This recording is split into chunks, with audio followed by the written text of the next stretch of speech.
Hello friends, இன்றைக்கி நம்ம இந்த வீடியோவில் என்ன பார்க்க போகிறோன்னா, ஃபிசிக்ஸில் பார்த்திங்கன்னா சவுண்டுங்கிற டாபிக் தான் நம்ம பார்க்க போகிறோம். ஒலிங்கிற டாபிக் இது பார்த்திங்கன்னா ரொம்பவே ஈஸியான டாபிக் தான், அதே சமயம் இம்பார்ட்டண்டான டாபிக். டிஎன்பிஎஸ்சியில் நீங்கள் குரூப் 4 எக்ஸாம்க்கெலாம் படிக்கிறீங்கன்னா கண்டிப்பாக இதுலேருந்து ஒரு கொஷின் நீங்கள் எதிர்பார்க்கலாம். ரொம்ப ஈஸியான டாபிக்ஸ் தான் இதுவும்.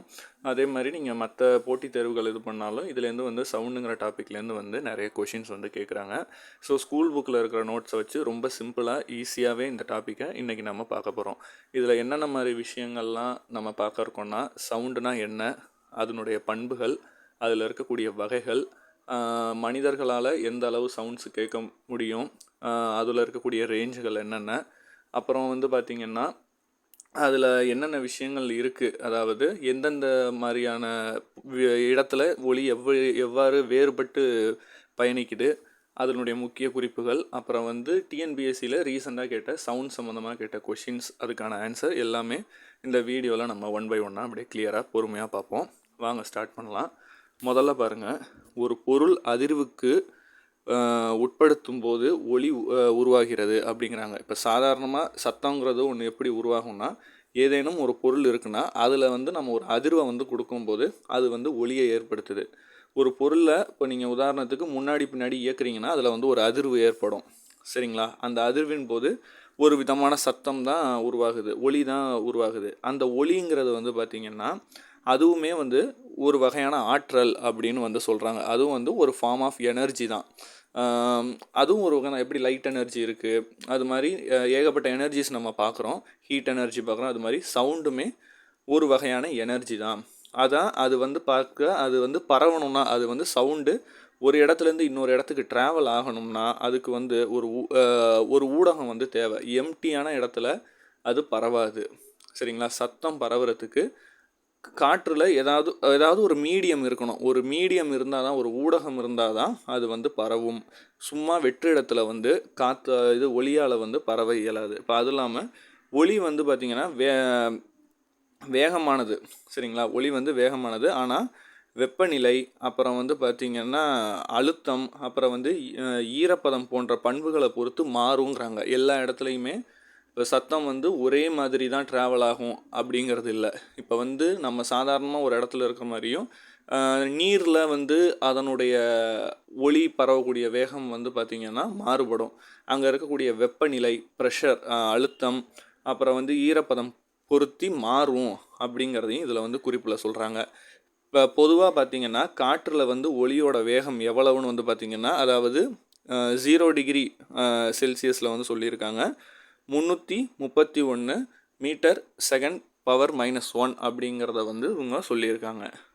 அடுத்து பாருங்கள், என்னென்ன நிலையில் எந்தெந்த பொருளில் எந்த அளவு வேகமாக பரவும். இது டிஎன்பிஎஸ்சியில் அடிக்கடி இந்த டேப்லர் பாக்ஸை வச்சு தான் கொஷின் கேட்டுக்கிட்டு இருக்காங்க. ஒரு நிலையிலையும் இப்போ பார்த்திங்கன்னா திடப்பொருளாக இருக்குது, ஒரு சாலிட் ஃபார்மில் இருக்கையில் என்னென்ன மாதிரியான பொருளில் எப்படி எவ்வளோ வேகமாக பரவுது, மீட்டர் பர், அதே யூனிட் தான், மீட்டர் செகண்ட் பர் பவர் -1ல்.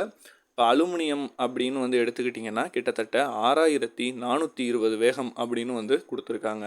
அதே துரு பிடிக்காத இக்கு அதில் பார்த்திங்கன்னா 5960 கொடுத்துருக்காங்க. இரும்பில் 5950 கொடுத்துருக்காங்க. இதெல்லாம் திடப்பொருளில் அவங்க கொடுத்துருக்க எடுத்துக்காட்டு. இதெல்லாம் நீங்கள் நோட் பண்ணிக்கோங்க, ஏன்னா இதுலேருந்து கொஷின்ஸ் வரும். அதே மாதிரி திரவங்கள், அதாவது ஒரு லிக்விட் ஃபார்மில் எதுன்னா கடல் நீர். இது கொஷினில் கேட்டிருக்காங்க. கடல் நீர் பார்த்திங்கன்னா கடல் நீரில் சவுண்டு எந்தளவு வேகமாக பரவுது அப்படின்னா ஏறத்தாழ 1530 அப்படிங்கிறத அவங்க கொடுத்துருக்காங்க. அதே மாதிரி காய்ச்சி வடிகட்டிய நீர் 1498 தான். கடல் நீரை கம்பேர் பண்ணும்போது காய்ச்சி வடிகட்டிய நீரில் கம்மியாக இருக்குது அப்படிங்கிறத கொடுத்துருக்காங்க. அதே மாதிரி வாயுக்கள், கேஸ் ஃபார்மில் இவங்க சொல்கிறது பார்த்திங்கன்னா ஹைட்ரஜன் கொஞ்சம் அதிகமாகவே இருக்குது, 1284 கொடுத்துருக்காங்க. ஆனால் ஹைட்ரஜன், ஆனால் ஆக்சிஜனில் பார்த்திங்கன்னா வெறும் 316 தான் இவங்க கொடுத்துருக்காங்க. ஸோ ஆக்சிஜனை கம்பேர் பண்ணும்போது ஹைட்ரஜன் ஜாஸ்தியாக இருக்குது. இதெல்லாம் கூட கொஷினாக அவங்க கேட்கலாம். இதில் எது வேகமாக பரவும் ஸ்டேட்மெண்ட்ஸாக கூட கொஷின் கேட்கலாம். ஏன்னா நாளுக்கு நாள் குரூப் 4 எக்ஸாமுடைய கொஷின்ஸ் அப்டேட் ஆகிட்டே இருக்குது. ரொம்ப ஏதாவது நம்ம படித்த இன்ஃபர்மேஷனையே வேறு மாதிரி கேட்குறாங்க. ஸோ அதனால் இதெல்லாம் நீங்கள் பார்த்துக்கணும். அடுத்து அலை இயக்கத்துடைய பண்புகள் பார்க்கணும். அதாவது ஒரு சவுண்டு கிரியேட் ஆகுதுன்னா அங்கே என்னென்ன மாதிரி விஷயங்கள் நடக்குதுன்னு முதல்ல நீங்கள் தெரிஞ்சுக்கணும். இப்போ உதாரணத்துக்கு ஒரு சவுண்ட் கிரியேட் ஆகுதுன்னு வைங்களேன், அங்கே இருக்கக்கூடிய அலை இயக்கத்தினால ஆற்றல் மட்டும்தான் கடத்தப்படுது. இப்போ உதாரணத்துக்கு நான் இப்போ கத்துறேன் அப்படின்னா எந்த பொருளையும் அது தள்ளுறது கிடையாது. தெளிவாக புரிஞ்சுக்கணும். ஒரு எக்ஸாம்பிளுக்கு சொல்கிறேன். அது வந்து துகள்களை இடம்பெறுவது இல்லை அப்படிங்கிறாங்க. அந்த இடையில அந்த துகள்கள் என்னென்னா அந்த அதிர்வுகளை மட்டும்தான் கடத்துது. நீங்கள் தெளிவாக புரிஞ்சுக்கணும். இப்போ நான் பேசுகிறேன்னா என்னுடைய அந்த மீடியம், அந்த ஏரில் இருக்க மீடியம், அதில் இருக்கக்கூடிய துகள்கள் அதை கடத்தி தான் உங்கள் செவிக்கு கொண்டு வருதே தவிர அது துகள்களை இடம்பெயர செய்வதில்லை அப்படிங்கிறத கொடுத்துருக்காங்க. அதே மாதிரி அலை இயக்கத்தில் வந்து பார்த்திங்கன்னா திசைவேகம் அதிர்வும் அப்புறம் வந்து பார்த்திங்கன்னா துகள்களில் இருக்கக்கூடிய திசைவேகத்திலிருந்து வேறுபட்டது அப்படின்னு கொடுத்துருக்காங்க. ரெண்டுமே ஒரே இது கிடையாது, ரெண்டுமே வேறுபடும். சரிங்களா? அடுத்து வந்து இயந்திர அலைகள்னு ஒரு விஷயம் இருக்குது. சரிங்களா? மெக்கானிக்கல் வேவ்ஸ், இயந்திர அலைகள். இதில் இருக்கக்கூடிய வகைகள் வந்து பார்த்திங்கன்னா 2 வகைப்படும். ஒன்று வந்து பார்த்திங்கன்னா குறுக்கலை, இன்னொன்று நெட்டலை அப்படின்னு 2 அலைகள் வந்து இவங்க சொல்லுவாங்க. இந்த குறுக்கலைக்கும் நெட்டலைக்கும் என்ன வேறுபாடுனா சிம்பிள் தான். அது போகக்கூடிய அந்த வேவ்ஸ் தான். இப்போ வந்து பார்த்திங்கன்னா குறுக்கலையில் ஒரு இதில் வந்து பார்த்திங்கன்னா செங்குத்தாக ஏகுறோம், ஆனால் நெட்டலையில் இருக்காது, ஒரே ஃபார்மில் போகும். இப்போ பாருங்கள், குறுக்கலையில் துகள்கள் அதிர்வும் திசையானது வந்து பார்த்திங்கன்னா அலைப்பரப்பு திசைக்கு செங்குத்தாக இருக்கும் அப்படிங்கிறாங்க. அதாவது ஒரு லயன் ஃபார்மில் போயிட்டே இருக்கும், சடனாக மேலே ஸ்ட்ரைக் ஆகும். சரிங்களா? திருப்பி லயன் ஃபார்மில் போகும், திருப்பி ஸ்ட்ரைக் ஆகும். அந்த மாதிரி அது வந்து செங்குத்தாக இருக்கும், போகும் சடனாக. அது ரெண்டுக்குமே இன்டர்மீடியட்டில் பார்த்திங்கன்னா ஒரு செங்குத்தான ஃபார்மில் இருக்கும். ஆனால் நெட்டலைகள் வந்து பார்த்திங்கன்னா நெட்டலைகளில் இருக்கக்கூடிய துகள்கள் அலைப்பரும் திசைக்கு இணையாகவே அதிர்வுகிறது அப்படிங்கிறாங்க. எந்த ஒரு டிஃப்ரென்ஸுமே இல்லாமல் ஒரு ஸ்ட்ரெயிட் லைன் மாதிரி அது போகும் அப்படிங்கிறத அதில் சொல்லியிருக்காங்க. அடுத்து நம்ம பார்க்கக்கூடியது கேட்கக்கூடிய தன்மை மற்றும் வரம்பு. ஒரு ஹியூமனாக நம்ம இருக்கிறோம், அது மட்டும் இல்லாமல் நம்ம வாழக்கூடிய இந்த யூனிவர்ஸில் வந்து பார்த்திங்கன்னா ஏகப்பட்ட லிவிங் உயிரினங்கள் இருக்குது. அது ஒவ்வொன்றுக்குமே நம்மளை மாதிரியே செவித்திறன் இருக்குது, வரம்பு இருக்கான்னு கேட்டால் கிடையாது. ஒவ்வொன்றுக்குமே மாறுபடும். அதெல்லாமே கொஷினில் கேட்குறாங்க. இப்போ ஒலி அதிர்வெண் வந்து பார்த்திங்கன்னா அதிர்வெண் அடிப்படையில் 3 வகைகளாக பிரிக்கிறாங்க. கேட்கக்கூடிய ஒலின்னு ஒன்று சொல்கிறாங்க, குற்றொலின்னு ஒன்று சொல்கிறாங்க, மீ ஒலி அப்படிங்கிறாங்க. அதாவது கேட்கக்கூடியது ஒரு ஆவரேஜானது, குற்றொலினா ரொம்ப கம்மி, மீ ஒலிங்கிறது மிகவும் அதிகம். அது என்னென்னு நம்ம பார்ப்போம். முதல்ல நம்மளதை பார்ப்போம். கேட்கக்கூடிய ஒலி அது என்ன? கேட்கக்கூடிய ஒலினா 20 ஹெர்ட்ஸிலிருந்து 20,000 வரையிலான அதிர்வெண்களை கொண்ட ஒலியை தான் வந்து பார்த்திங்கன்னா சானிக் ஒலி அல்லது கேட்கக்கூடிய ஒலி அப்படிங்கிறாங்க. ஏன் இதை மட்டும் கேட்கக்கூடிய ஒலிங்கிறதாங்கன்னா, நம்ம வந்து நம்ம மனிதர்களால் 20 ஹெர்ட்ஸுக்கு கீழேயும் நம்மளால் கேட்க முடியாது, 20,000 ஹெர்ட்ஸுக்கு மேலேயும் வந்து பார்த்திங்கன்னா நம்மளால் கேட்க முடியாது. அதனால தான் இந்த வரம்பை, இந்த ரேஞ்சை 20 to 20,000 ஹெர்ட்ஸுங்கிறத கேட்கக்கூடிய ஒலி அல்லது சானிக் ஒலி அப்படிங்கிறத வந்து இவங்க வச்சுருக்காங்க.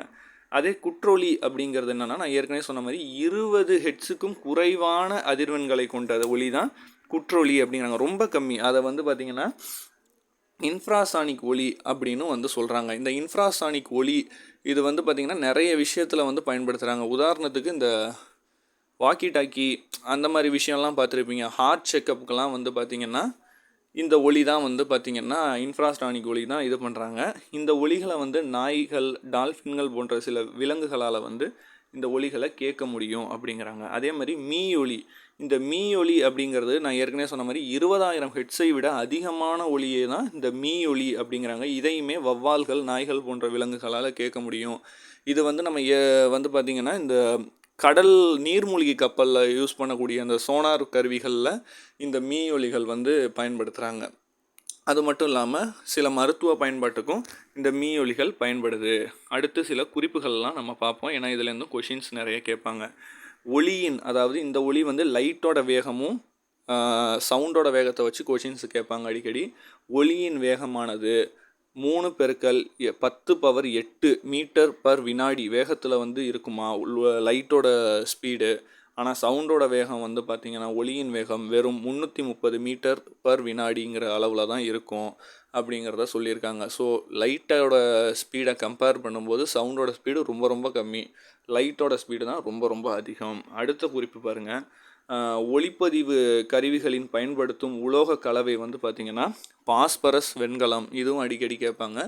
ஒளிப்பதிவுக்கு பயன்படுத்தக்கூடிய கருவிகளில் இருக்கக்கூடிய உலோக கலவை என்னென்னா பாஸ்பரஸ் வெண்கலம் கலவை தான். அடுத்து வந்து இந்த சோனார், இதோடைய ஃபுல் ஃபார்ம் அடிக்கடி வந்து நம்ம இதில் கொஷின்ஸாக கேட்டிருக்காங்க.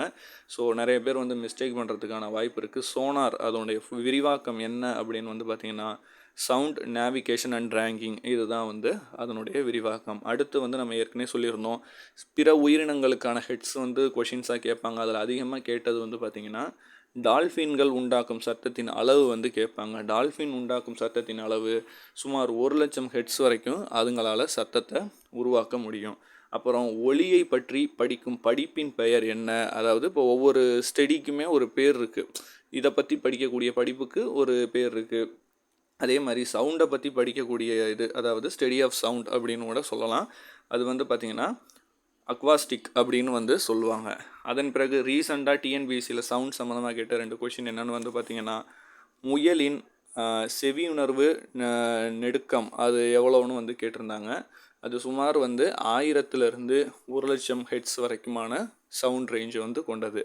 அதுவும் இல்லாமல் அப்புறம் ஈக்குவேஷன் வந்து ஒன்று கேட்டாங்க. அதாவது சவுண்டுக்கான ஈக்குவேஷன் மாதிரி அலையின் திசைவேகம் v என்றும் அதிர்வெண் வந்து பார்த்திங்கன்னா n என்றும் அப்புறம் அலை நீளம் வந்து அந்த டெல்டா அந்த மாதிரி சிம்பிளை கொடுத்துட்டு இதனோட தொடர்பு கொடுங்க அப்படின்னு ஈக்குவேஷனை சஃபில் பண்ணி கேட்டாங்க. அதுக்கு n = v அந்த டெல்டா அந்த சிம்பிளை போட்டுக்க வேண்டியதான். ஸோ இதெல்லாம் தான் வந்து பார்த்திங்கன்னா சவுண்ட் சம்மந்தமாக ஃபிசிக்ஸில் இருக்கக்கூடிய விஷயங்கள். இதை வந்து நான் ரொம்ப ஈஸியாக தான் எழுதியிருக்கேன். ரொம்ப கஷ்டமான விஷயமோ டிராயிங்கில் போட்டு கொலாப்ஸ் பண்ணிட்டோம் அப்படிலாம் இல்லை. சிம்பிளாக சவுண்டுனா என்ன, அதில் என்னென்ன டைப்ஸ் இருக்குது, ஸோ அதில் என்னென்ன மாதிரி கொஷின்ஸ் கேட்குறாங்கன்னு ரொம்ப சிம்பிளாக ஒரு குரூப் 4க்கு ஃபஸ்ட் டைம் படிக்கிற ஒரு பிகினருக்கு எப்படி நோட்ஸ் இருக்கணுமோ அப்படி தான் நான் இது பண்ணியிருக்கேன். ஸோ உங்களுக்கு இந்த வீடியோ எந்தளவு பிடிச்சிருக்கோ அதை வந்து நீங்கள் கமெண்ட் பண்ணுங்கள். இது எப்படி இருக்குது, இல்லை இன்னும் பெட்டர்மெண்ட்டாக நோட்ஸ் வேணும்னாலும் நான் ரெடி பண்ணி தர தயார். இன்னும் கொஞ்சம் டஃப்பாக இன்னும் நிறைய நோட்ஸ் இதில் இன்க்ளூட் பண்ணலாம். ஸோ உங்களுக்கு எப்படி இருக்குங்கிறத நீங்கள் கமெண்டில் தயவு செஞ்சு சொல்லுங்கள். நீங்கள் சொல்கிறத பொறுத்து தான் நான் அடுத்த கட்ட நோட்ஸ் வந்து மேக் பண்ணுவேன். எப்படி இருக்குது, ஸோ இதுவே ஓகேவா, இல்லை இன்னும் கொஞ்சம் எதிர்பார்க்குறீங்கன்னா சொல்லுங்கள், நான் வந்து நோட்ஸ் மேக் பண்ணுறேன். தொடர்ந்து சப்போர்ட் பண்ணுங்கள். நன்றி, வணக்கம். ஜென்ரல் தமிழுக்கு வந்து நம்ம சேனலில் அரம்சை டெஸ்ட் பேட்ச் போயிட்டுருக்கு. அதோட லிங்க்கையும் தரேன். ஸோ பாலிட்டி வீடியோஸ் போயிட்டுருக்கு. நிறைய சப்ஜெக்ட்டுக்கு போட்டிருக்கேன். ஸோ எல்லாத்தோட லிங்க்கும் நான் டிஸ்கிரிப்ஷனில் தரேன். ஸோ செக் பண்ணுங்கள், தொடர்ந்து சப்போர்ட் பண்ணுங்கள். அடுத்த வீடியோவில் சந்திப்போம். பாய்.